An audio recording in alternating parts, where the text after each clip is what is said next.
Link from Bhavya Bharat.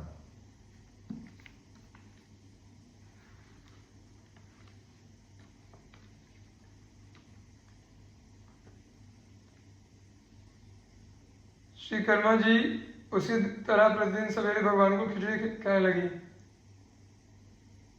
Shri Karma जी परमात्मा के पवित्र और आनंदमय धाम में चली गई, पर उनके प्रेम की गाथा आज भी विद्यमान है। श्री जगन्नाथ जी के मंदिर में आज भी प्रतिदिन प्रातः काल खिचड़ी का भोग लगाया जाता है। श्री प्रियदास जी श्री कर्मा बाई की इस प्रेममय भक्ति का अपने कवित्वों में इस प्रकार वर्णन करते हैं। होती एक बाई ताको कर्मा सुनाम, जाने बिना रीति भांति भोग खिचड़ी लगावहीं। जगन्नाथ देव आपो भोजन करत नीके, जिते लगे भोग तामे यह अति भावहीं। गयो तहाँ साधु मानी बड़ो अपराध करे, भरे बहुश्वास सदाचार लय सिखावहीं। भई यो अबार देखें खोली के किवार, जो पे जूठन लगी है मुख धोए बिनु आवहीं। पूछी प्रभु भयो कहा, कहिए प्रकट खोली बोली हूँ। न आवे हमें देखी नहीं रीति है, कर्मा सुनाव एक खिचड़ी का भावे मोही। मैं हूँ नित्य पाऊँ जाई जानी सांची प्रीति है। गयो मेरो संत रीति भांति सो सिखाई आयो, मत मो अनंत बिनु जाने यो अनीति है। कही वही साधु सोजू साधि आवो वही बात, जाई के सिखाए ये आई बड़ी भीति है। श्री सिलपिल्ले की भक्त दो कन्याएं। ठाकुर श्री सिलपिल्ले जी की दो भक्त थीं। इनमें एक तो राजा की कन्या थी और दूसरी एक जमींदार की। एक दिन इनके घर में गुरुजी महाराज पधारे और जब वे शालिग्राम भगवान की सेवा करने लगे तब उसे देखकर ये दोनों उनके समीप जाकर बैठ गईं। सेवा दर्शन और प्रसाद ग्रहण कर इनके मन में भी सेवा करने की उत्कंठा हुई। इन्होंने ललचाकर कहा कि हम भी सुकुमार श्याम सुंदर की पूजा क्या करेंगी, हमें आप ठाकुर जी की मूर्ति दे दीजिए। श्री गुरु जी ने इन्हें बच्चा परंतु सच्चा प्रेमी जानकर दोनों को एक एक पत्थर का टुकड़ा दे दिया। जब इन्होंने ठाकुर जी का नाम पूछा तो कह दिया कि इनका नाम सिलपिल्ले है और तुम अपना मन लगाकर नित्य इनकी सेवा किया करना। गुरुदेव के आज्ञा अनुसार दोनों प्रेम से पूजा करने लगी। सेवा करते करते उनके हृदय में बड़ा भारी अनुराग बढ़ गया। भक्त माल के टीकाकार श्री प्रियदास जी अपने एक कवित्व में इस घटना का वर्णन इस प्रकार करते हैं। सिलपिल्ले भक्ता उभय बाई, सोई कथा सुनो एक नृप सुता, एक सुता जमींदार की। आए गुरु घर देखी सेवा ढिंग बैठी जाई, कहीं ललचाई पूजा कीजिए सुकुमार की। दियो सिला टूक लेकर नाम कही दियो वही, कीजिए लगाई मनमति भव पार की। करत करत अनुराग बढ़ी गयो, भारी बड़ी ये विचित्र प्रीति यही सुबह सार की। जमींदार कन्या की कथा। श्रद्धा विश्वास पूर्वक अनन्य भाव से अपने इष्टदेव के पाद पद्मों में हृदय की आसक्ति को ही भक्ति कहते हैं। श्रद्धा का यह भाव मूर्ति के माध्यम से भक्त अपने आराध्य तक पहुंचाता है और उस भक्ति सूत्र से बंधे होने के कारण भक्त के आवाहन पर भगवान अपने वैकुंठ लोक को छोड़कर उस तक पहुंच जाते हैं। यहाँ एक जमींदार कन्या के प्रेम की इसी दिव्यता का वर्णन है। बहुत पहले की बात है। एक जमींदार के दो पुत्र और एक कन्या थी। एक बार जमींदार के यहाँ उनके श्री गुरुजी महाराज हैं। जमींदार ने उनका बड़ा ही स्वागत सत्कार किया। जब गुरुजी श्री शालिग्राम भगवान की सेवा करने लगे तो जमींदार का पूरा परिवार वहां आकर बैठा।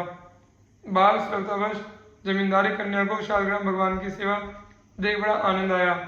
उसे श्री गुरुजी महाराज से ठाकुर जी की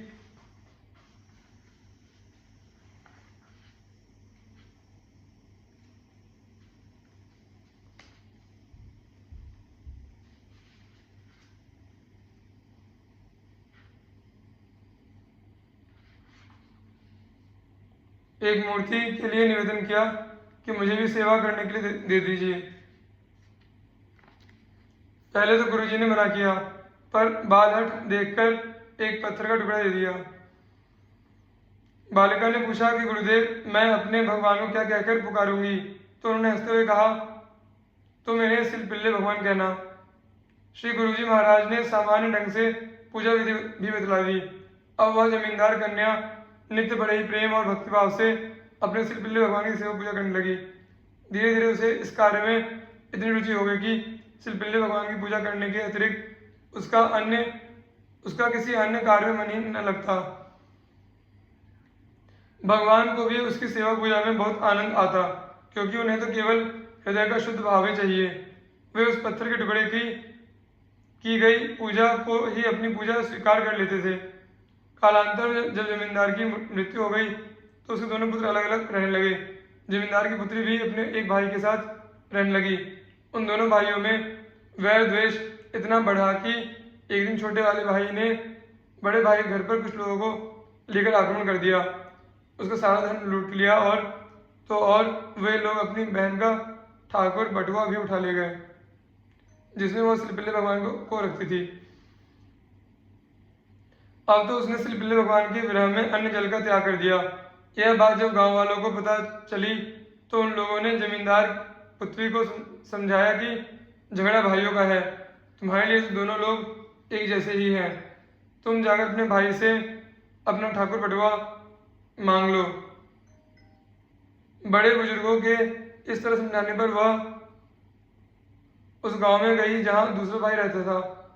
उसने भाई से अपने ठाकुर बटुआ की मांग की और कहा कि मैं अपने सिलपिल्ले भगवान की सेवा पूजा के बिना अन्न जल नहीं ग्रहण करूंगी और अपने प्राण त्याग दूंगी।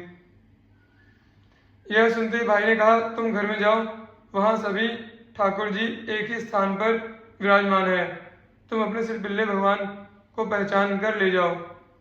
भाई के पास ही एक व्यक्ति और बैठा हुआ था।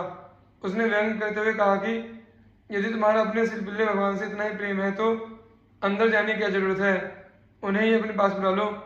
अब तो उस जमींदार कन्या के नेत्र अश्रुपूर्ण हो गए। उसके प्रेम और भक्ति पर यह व्यंग था। उस समय उसके हृदय में वही भाव उत्पन्न हुए जो ग्राह ग्रसित गजेंद्र या दुशासन द्वारा अपमानित हो रहे द्रौपदी के हृदय में उत्पन्न हुए थे। उसने प्रार्थना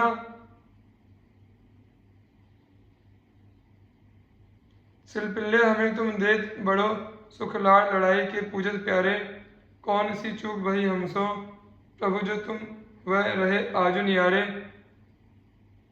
दुष्टन को विश्वास बढ़े सोई कीजिए, नाथ जो मैं यो विचारे। कुंवरी हठीली विनय सुनिके, करुणा करिके प्रभु आनी पधारे।